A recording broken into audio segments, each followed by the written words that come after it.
ನಿಮ್ಗೆ ನಿಮ್ ಗಿಲ್ಲಿಗೆ ಹಾ. ಈಗ ರಿಸಾ ಮದ್ವೆ ಆದ್ರೆ ಇಷ್ಟ ಆಗತ್ತಾ ಕಾವ್ಯ ಮದ್ವೆ ಆದ್ರೆ ಇಷ್ಟ ಆಗತ್ತಾ? ಕಾವ್ಯ ಆದ್ರೂ ಸರಿ. ಆಮೇಲೆ ಗಗನ ಗಗನ ಬೇಡ. ಗಗನ ಬೇಡ. ಇವ್ರು ಯಜಮಾನ್ರಿ ಇವ್ರು ಮತ್ತೆ ಈಗ ಗಿಲ್ಲಿಗೆ ಒಂದು ಹುಡುಗಿ ಹೊಡೆದ್ಲು ನೋಡಿದ್ರಿ ಅಲ್ಲಿ ನೀವು? ನಾವು ನೋಡುವ ರಿಷಾ ಅವರು ರಿಷಾ ಅವ್ರು ಅದು ಹೊಡೆದ್ರ ಬಗ್ಗೆ ನಿಮ್ಗೆ ಏನ್ ಅನ್ನಿಸ್ತಾ ಇದೆ? ಅದು ಬೇಜಾರಾಯ್ತು ನಮ್ಗೂ. ಹ್ಮ್ ಹೊಡೆದು ಸರಿ ಇಲ್ಲ. ಇವನೇ ರಿವರ್ಸ್ ಮಾಡಿದ್ರೆ ಅದು ಹಾ ಆ ತರ ರಿವರ್ಸ್ ಮಾಡಿದ್ರೆ ವಾಪಸ್ ರಿವರ್ಸ್ ಮಾಡಿದ್ರೆ ಯಾರು ಹೊಡಿರು. ಹ್ಮ್ ಅದರಲ್ಲಿ ಹುಡುಗಿ ಒಂದ್ರ ಚಿಕ್ಕ ಹುಡುಗಿ ಬಂದಿದೆಯಲ್ಲ ಈಗ ನೋಡಿ ಅಲ್ಲಿರೋ ನೀವು ಅದೊಂದ್ ವೇಳೆ ಅಲ್ಲಿರೋರು ಯಾರು ಬಿಡ್ಸಕ್ ಬರ್ಲಿಲ್ಲ ಅವ್ರು. ಯಾರು ಅದನ್ನ ನೋಡ್ದು ಅಂದ್ರೆ ಯಾರು ಗಿಲ್ಲಿನ ಎಲ್ಲರೂ ಟಾರ್ಗೆಟ್ ಮಾಡ್ತಾರೆ. ಟಾರ್ಗೆಟ್ ಒಟ್ನಲ್ಲಿ ಟಾರ್ಗೆಟ್ ಮಾಡಿದ್ರು. ಅದ್ರಲ್ಲೂ ಒಂದು ಸಮಾಧಾನವಾಗಿ ಅವನು ಸ್ಪೀಕರ್ಸ್ ಇದ್ದಾನೆ ಯಾರೋ ಗಿಲ್ಲಿ ಸಮಾಧಾನ ಸ್ಪೀಕರ್ಸ್ ಅವನೇ. ಅದನ್ನ ಮುಂದೆ ತೋರಿಸ್ತಾನೆ ಅವನು ತೋರಿಸ್ತಾನೆ ಮುಂದೆ ತೋರಿಸ್ತಾನೆ ಗ್ಯಾರಂಟಿ. ಅದಕ್ಕೂ ಹೇಳಿ ಏನ್ ಕೆಲಸ ಮಾಡ್ತಾ ಇದ್ದೀರಾ? ನಾವು ಟೈಲರಿಂಗ್ ಸರ್. Tailor super. ನೀವು ಬಿಗ್ ಬಾಸ್ ನೋಡ್ತೀರಾ ಸರ್? ಡೈಲಿ ಸರ್ ಡೈಲಿ ನೋಡ್ತೀವಿ. ಡೈಲಿ 9 ಗಂಟೆ ಕರೆಕ್ಟ್ ಆಗಿ ಹಾಕ್ತಿವಿ. ಬೆಲ್ ಹೊಡಿತಿದ್ದಂಗೆ ನೋಡ್ಬೇಕು. ನೋಡ್ತಾರೆ ಡೈಲಿ ನೋಡ್ತೀರಾ? ಊಟ ಮಾಡೋ ಮುಂಚೆನೆ ಅದೇ ನೋಡ್ಕೊಂಡು ಮಾಡೋದು ನೋಡ್ತಾ ಇರೋದು. ಈಗ ಬಿಗ್ ಬಾಸ್ ಯಾರು ಚೆನ್ನಾಗ್ ಆಡ್ತಿದ್ದಾರೆ? ಬಿಗ್ ಬಾಸ್ ಅಲ್ಲಿ ನನಗೆ ಈಗ ವರ್ಲ್ಡ್ ಕಾರ್ಡ್ ಇದು ವೈಟ್ ಕಾರ್ಡ್ ಇಂದ ಬಂದವರಲ್ಲ ರಘು ಒಬ್ಬರು. ರಘು ಜೊತೆ ಇನ್ನೊಬ್ಬ ಬಂದಾನ ಹುಡುಗ ಸೂರಜ್. ಸೂರಜ್ ಒಬ್ಬ ನಮ್ಗೆ ಇಷ್ಟ ಆಗಿರೋದು ಅಂದ್ರೆ ಗಿಲ್ಲಿ. ಗಿಲ್ಲಿ ಗಿಲ್ಲಿ ಸೂರಜ್ ರಘು 3 ಜನ ಚೆನ್ನಾಗಿ ಜನ ಒಂದು ಸಮಾಧಾನದಲ್ಲಿ ಇದ್ದಾರೆ, ಆಟ ಆಡ್ತಿದ್ದಾರೆ. ಗಿಲ್ಲಿ ಒಂದ್ ಸ್ವಲ್ಪ ಎಲ್ಲಾದ್ರಲ್ಲೂ ಅಡ್ಜಸ್ಟ್ ಮಾಡ್ಕೊಂಡು ಆಟ ಆಡ್ತಾ ಇದ್ದಾನೆ. ಪ್ರತಿಯೊಂದ್ರಲ್ಲೂ ಯಾರಿಗ ಏನೇನ್ ಬೇಕು ಅವ್ರವ್ರಿಗೆ ಚೋಕ್ ಕೊಟ್ಕೊಂಡು ಕಾಮಿಡಿಯಾಗಿ ಮಂಡ್ಯ ಶೈಲಿಲಿ ಮಾತಾಡ್ಕೊಂಡು ಎಲ್ಲ ಒಂದು ಉತ್ತಮವಾಗಿ ಇದ್ ಮಾಡ್ತಾ ಇದ್ದಾನೆ. ನೀವು ಎಲ್ಲ ಅಡ್ಜಸ್ಟ್ ಮಾಡ್ಕೊಂಡು ಗಿಲ್ಲಿ ಆಡ್ತಾವನೆ ಅಂತ ಹೇಳ್ತೀರಾ, ಆದ್ರೆ ಅಲ್ಲಿ ಇರೋರೆಲ್ರು ಇವ್ನ್ ಬರೀ ಮಾತಿನ ಮಲ್ಲ, ಇವ್ನ್ ಬರೀ ಹಾಸ್ಯ ಕಾಮಿಡಿ ಮಾಡ್ಕೊಂಡೆ ಆಡ್ತಾನೆ, ಏನು ಆಟನೇ ಆಡ್ತಿಲ್ಲ ಅಂತಾರೆ. ಕಷ್ಟಜೀವಿ ಸರ್ ಅವನು. ಅವಾಗ್ಲಿಂದ ಕಷ್ಟದಿಂದ ಬಂದಿರೋನು, ಕಷ್ಟದಿಂದ ಬಂದಿದ್ದಾನೆ. ಅದ್ರ ಪರಿಣಾಮ ಚೆನ್ನಾಗಿ ಗೊತ್ತಿದೆ. ಅದನ್ನ ಊರಲ್ಲಿ ಏನೇನ್ ಮಾಡಿದಾನೆ ಅದನ್ನ ನಮಗ್ ಗೊತ್ತಿದೆ.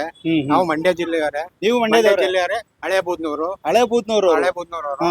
ನಮ್ಗೆ ಅಕ್ಕಪಕ್ಕ ಅಂದ್ರೆ ಒಂದ 20 ಕಿಲೋಮೀಟರ್ ಹತ್ತಿರದಲ್ಲಿರೋರು. ಈ ತರ ಇದೆ. ಆದ್ರಿಂದ ಅವನಿಗೆ ಪ್ರಾಮುಖ್ಯತೆ ಕೊಡ್ಬೇಕು ಅಂತ ನಮ್ಮ ಮನಸ್ಸಲ್ಲಿ ಇದೆ ಅಷ್ಟೇ. ಅಂದ್ರೆ ಮತ್ತೆ ಈಗ ಗಿಲ್ಲಿಗೆ ಒಂದು ಹುಡುಗಿ ಹೊಡೆದ್ಲು ನೋಡಿದ್ರಿ ಅಲ್ಲಿ ನೀವು? ನೋಡುವ ರಿಷಾ ಅವರು ಅದು ಹೊಡೆದ್ರ ಬಗ್ಗೆ ನಿಮ್ಗೆ ಏನ್ ಅನ್ನಿಸ್ತಾ ಇದೆ? ಅದು ಬೇಜಾರಾಯ್ತು ನಮ್ಗೂ.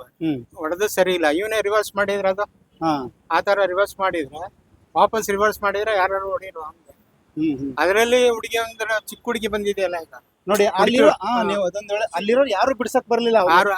ಅದನ್ನ ನೋಡ್ದು ಅಂದ್ರೆ ಗಿಲ್ಲಿನ ಎಲ್ಲರೂ ಟಾರ್ಗೆಟ್ ಮಾಡ್ತಾರೆ. ಒಟ್ನಲ್ಲಿ ಟಾರ್ಗೆಟ್ ಮಾಡಿದ್ರು.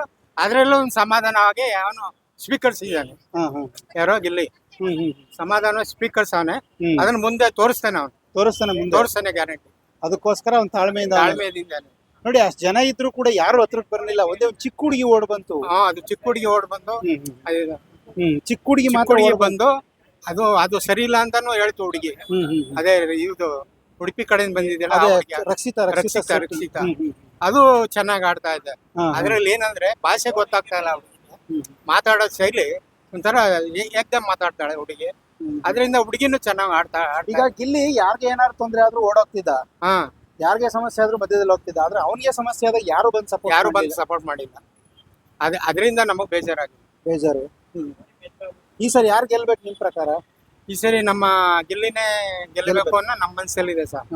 ಯಾಕೆಂದ್ರೆ ಮಂಡ್ಯ ಜಿಲ್ಲೆಗೆ ಯಾರು ಬಹುಮಾನ ತಂದಿಲ್ಲ ಬಿಗ್ ಬಾಸ್.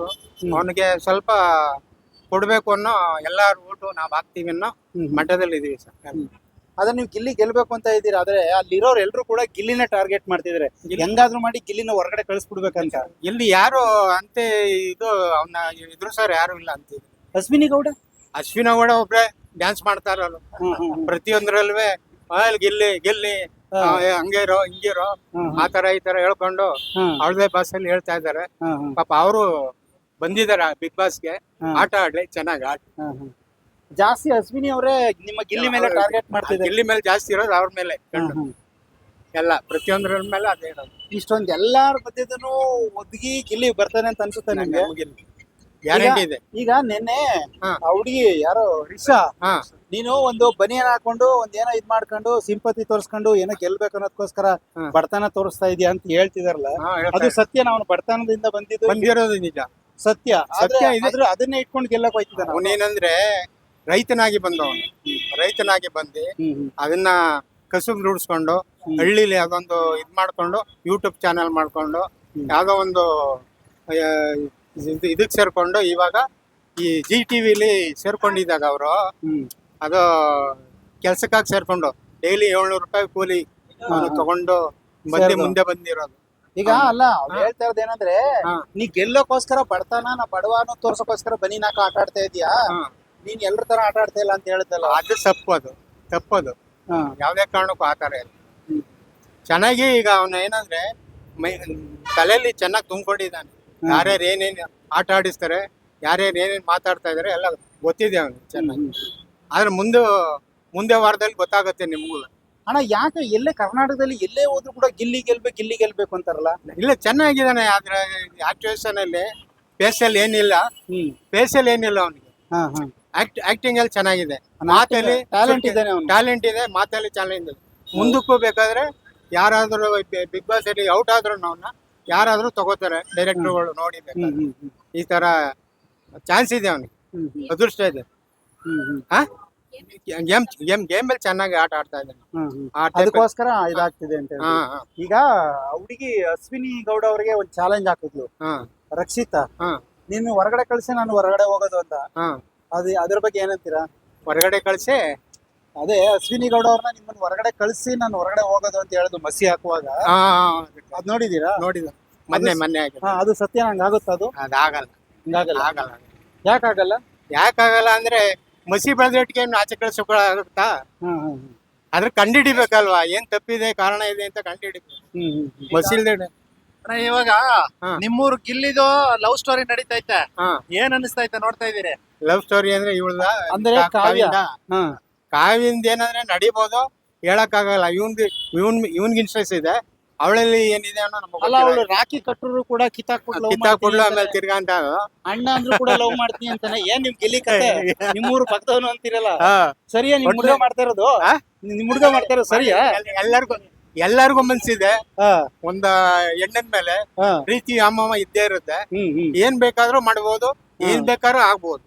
ಅದನ್ನ ನಾವು ಸದ್ಯ ಕೇಳಕ್ಕಾಗಲ್ಲ. ಅವ್ರ ಮನ್ಸಲ್ಲಿ ಏನಿದೆಯೋ ನೀವು ಅವ್ರ ಮನ್ಸಲ್ಲಿ ದೊಡ್ಡವ್ರು ಇದ್ದೀರಿ, ಊರ್ ಕಡೆಯವರು ನೀವ್ ಯಜಮಾನ್ರಂಗೆ. ಈಗ ನಾನು ಒಂದ್ ದಾರ ಕಟ್ಬಿಟ್ಟು ತಾಳಿ ಅಂದ್ರೆ ಆಗೋಗುತ್ತಾ? ನಾನು ಹಂಗೆ ನಿಮ್ಮಂತವ್ರು 4 ಜನ ಸೇರೋದು ತಾನೇ ಅದು ಕಲ್ಯಾಣ ಆಗೋದು. ಸುಮ್ನೆ ಕಲ್ಯಾಣ ಆಗಲ್ಲ, ಯಾವ್ದೇ ಕಾರಣಕ್ಕೂ ಆಗಲ್ಲ. ಅದಕ್ಕೆ ಏನಂದ್ರೆ ಅವನು ಟ್ರೈ ಮಾಡ್ತಾ ಇದ್ದಾನೆ. ಅವ್ರ ಮನ್ಸಲ್ಲಿ ಏನಿದೆ, ಹುಡುಗಿ ಮನ್ಸಲ್ಲಿ ಅದು ನಮ್ಮ ಐ ಟೈಪ್ ಅಲ್ಲಿ. ಇವಾಗ ಇನ್ನೊಂದ್ ಕಡೆ ರಿಸಾನು ಕೂಡ ಅದೇ ರೀತಿ ಬಂದು ಸ್ಟಾರ್ಟಿಂಗ್ ಅಲ್ಲಿ ಗಿಲ್ಲಿಗೆ. ನಿಮ್ ಗಿಲ್ಲಿಗೆ ಈಗ ರಿಸಾ ಮದ್ವೆ ಆದ್ರೆ ಇಷ್ಟ ಆಗತ್ತಾ, ಕಾವ್ಯ ಮದ್ವೆ ಆದ್ರೆ ಇಷ್ಟ ಆಗತ್ತಾ? ಕಾವ್ಯ ಆದ್ರೂ ಸರಿ. ಆಮೇಲೆ ಗಗನ ಬೇಡ. ಇವ್ರು ಯಜಮಾನ್ರಿ, ಇವ್ರು ಗಗನ ಇದ್ರವರು ಈಗ ಏನಿದ್ರು ಗಿಲ್ಲಿಗೆ ಯಾರು ಬೇಕು ಅಂದ್ರೆ ಸೆಟ್ ಆಗಿದೆ. ಕಾವ್ಯ ಒಪ್ಕತಿಲ್ವಲ್ಲ ಅಣ್ಣ ಅಂತವಳ, ರಾಖಿ ಕಟ್ತಾವಳೆ. ಹೋಗ್ತಾ ಸರ್ ನೀವೆಲ್ಲ ಯಜಮಾನ್ರೆಲ್ಲ ಹೋಗಿ ಒಪ್ಪಿಸ್ಬೇಕು. ಅದೇ ಹೋಗ್ತಾ ಏನಾಗುತ್ತೆ ನೀವೆಲ್ಲ ಹೋಗಿ ಒಪ್ಪಿಸ್ಬಿಡಿ. ಹೋಗ್ಲಿ, ಯಾರೋ ಹೋಗ್ತೀವಿ, ಬಿಗ್ ಬಾಸ್ಗೆ ಹೋಗ್ತೀವಲ್ಲ, ಈಗ ಒಪ್ಪಿಸ್ತೀರಿ ಹೋಗಿ. ಅವ್ರಿಬ್ರು ಮದುವೆ ಆದ್ರೆ ನಿಮ್ಗೆ ಖುಷಿ ಆಗತ್ತಾ? ಚೆನ್ನಾಗಿರುತ್ತೆ. ಯಾಕೆ? ಅವ್ರೇನು ಅಣ್ಣ ಅಲ್ಲ, ತಮ್ಮ ಅಲ್ಲ, ನಿಮ್ ಮಗ ಅಲ್ಲ. ಅವ್ರ ಅವನೊಬ್ಬ ಇವನಲ್ಲ ಸರ್, ಕಲಾವಿದ. ಅವಳು ಕಲಾವಿದೆ. ಇಬ್ರು ಒಂದೇ ಇದ್ರಲ್ಲಿ ಸೇರಿದ್ರಿ. ಚಂದ್ರಪಾಪ ಲವ್ ಮಾಡ್ಕೊಂಡಿಲ್ವಾ? ಹೌದೌದು. ಯಾರು ಹೇಳಿ? ಚಂದ್ರಪಾಪ ಕಾಮಿಡಿ ಆಕ್ಟರ್. ಅವಳು ಅವ್ರ ಕಾಮಿಡಿಲೇ ಇದ್ಲು, ಅವ್ಳು ಸೆಟ್ ಆಗಿ ಮದ್ವೆ ಆಗಿಲ್ವಾ? ಕಾಮಿಡಿಲಿ ಆಗಿ ಮಾತಾಡಿಲ್ವಾ? ಈಗ ಅವ್ರ ಮನೆಯವರು ಯಾರನ್ನ ಒಪ್ಕೊಳ್ತಾರಣ್ಣ? ಯಾರನ್ನ? 3 ಜನದಲ್ಲಿ ಈಗ ಕಾವ್ಯ, ರಿಷಾ, ಗಗನ, ಇವ್ರ 3 ಜನದಲ್ಲಿ ಅವ್ರ ಮನೆಯವರು ಯಾವ್ದನ್ನ ಒಪ್ಕೊಳ್ತಾರೆ? ನನ್ನ ಇಷ್ಟಕ್ಕೆ ಕಾವ್ಯನೇ ಒಪ್ಕೊಳ್ಳೋದು. ಕಾವ್ಯನೇ ಒಪ್ಪಿಲ್ಲ ಅಂದ್ರೆ ನೀವೇ ಮಧ್ಯದಲ್ಲಿ ಹೋಗಿ ಇಲ್ಲ ಮಾತಾಡ್ತೀರಿ. ಈಗ ಹೆಣ್ಮಕ್ಳು ಮನೆಯವರು ಅಂದ್ರೆ ಕಾವ್ಯ ಮನೆಯವರು ಒಪ್ಕೋಬೇಕಲ್ಲ? ಕಾವ್ಯ ಮನೆಯವರು ಒಪ್ಕೋಬೇಕು. ಅದು ಅವ್ರ ತಂದೆ ತಾಯಿ ಬಿಟ್ಟಿಲ್ಲ, ಇವರಿಬ್ರು ಅಂಡರ್ಸ್ಟ್ಯಾಂಡಿಂಗ್ ಅದು. ಆಯ್ತಣ್ಣ, ಒಳ್ಳೆದಾಯ್ತು.